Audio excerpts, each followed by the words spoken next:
بسم اللہ الرحمن الرحیم۔ اسٹوڈنٹ، آج کا جو ہمارا ٹاپک ہے وہ ہے مرزا محمد سعید اور اس کے مصنف ہیں شاہد احمد دہلوی۔ شاہد احمد دہلوی آپ 1906 میں پیدا ہوئے اور 1967 میں آپ کی وفات ہوئی۔ شاہد احمد دہلوی دلی میں پیدا ہوئے۔ وہ ڈپٹی نذیر احمد دہلوی کے پوتے اور مولوی بشیر الدین احمد کے فرزند تھے۔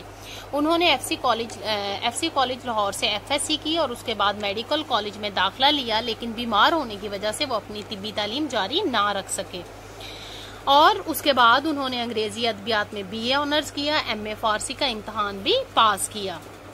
1963 میں انہیں مجموعی ادبی خدمات کی بنا پر تمغہ برائے حسن کارکردگی سے نوازا گیا۔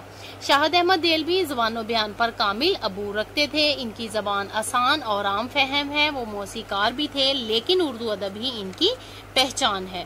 ڈاکٹر جمیل جالبی کے مشورے پر انہوں نے خاکہ نگاری شروع کی۔ گنجینہ گوہر جو ہمارا سبق مرزا محمد سعید ہے، یہ گنجینہ گوہر سے ہی لیا گیا ہے، اور بزم خوش نفساں ان کے خاکوں کے مجموعے ہیں۔ ان کے علاوہ ان کی تصانیف میں اجڑا دیار، دلی کی ببتا اور دھان کے کھیت شامل ہیں۔